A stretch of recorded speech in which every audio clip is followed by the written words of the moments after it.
Hey everybody, welcome back to the Print 3D channel. Today is September 13th, and that means day 256 of the 3DP 365 project.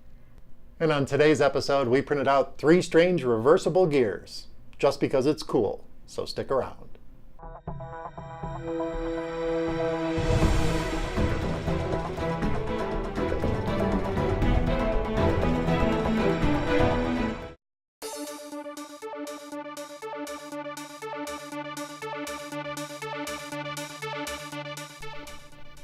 Hey everybody, welcome back, and thank you for joining me here for day 256 of the 3DP 365 project. On today's episode, we printed out this very cool Three Strange Reversible Gears, and it's very mesmerizing. It's kind of an optical illusion, and that's basically why I printed it out. There's a little video that's included with the Thingiverse post for this, and I'll put that down in the description, the link for Thingiverse.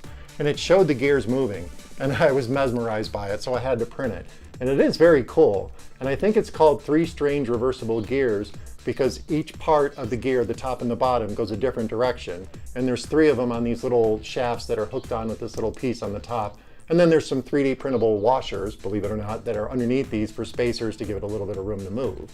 So when you turn it, the top gear is going one way. I don't know if you guys can see that, but the top gear is going one way and the bottom part of the gear is going another. So it's a very cool little optical illusion. And it's definitely very well engineered. This is a very, very cool design. And the gentleman who designed this, I believe it's NOP21, he has a huge collection of really cool geared and mechanical 3D printable items. There's so much stuff in here, you could literally do a whole year of prints of just his cool stuff. But I printed out this one, like I said, because I saw the video. Oh, got a little stuck there. I saw the video and I noticed how it was kind of an optical illusion. I think I probably should have cleaned up the parts a little bit more. But it just looked really cool, and it's kind of a fidgety little deal thing. You know, it's kind of like the fidget spinners, but this one here you need two hands to kind of really work it. But the prints themselves, they were really easy to print. I put all the parts down on the build plate.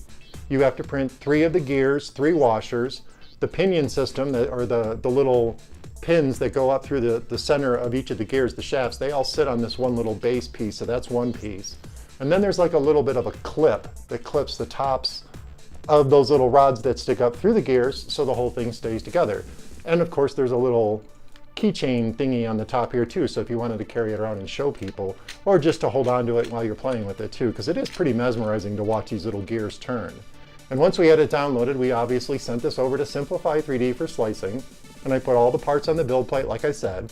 We did a 0.2 millimeter layer height with 4 top layers, 3 bottom layers, 3 perimeters, and 15% infill, because I wanted to make sure this thing was nice and strong, because I knew I'd be playing with it quite a lot, because it is very mesmerizing. And it only took about 3.5 hours to print. Oh, and we printed this out at 35 millimeters per second. It only took about 3.5 hours to print, and it was really easy to assemble. The prints themselves, they actually turned out pretty good.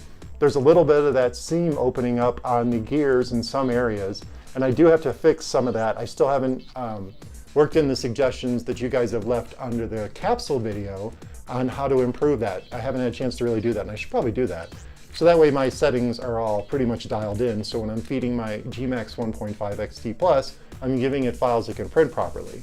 And this is some of that MatterHackers Pro PLA silver. It's a really great filament. It printed no problem at all. And again, it is my settings that cause those problems. There was a little bit of stringing between the 3 different rods that come up through the center of these, but it was real easy to scrape off with an X-Acto knife. And other than that, it's just a really, really cool design. It's totally mesmerizing. I just can't stop turning the little gears. I don't know if you guys can see that. Let's see, I'm turning. But it is super mesmerizing, and that's basically why I printed it, because it's cool. Well, that about wraps it up for day 256 of the 3DP 365 project. If you're looking for ways to support the channel, check out the affiliate links down in the description. If you purchase anything through MatterHackers, Amazon, or GearBest, it kicks a little bit back to the channel. It doesn't cost you a penny, and I really appreciate it. And of course, don't forget to subscribe to the channel, comment, like, and share those videos, and I'll see you guys tomorrow.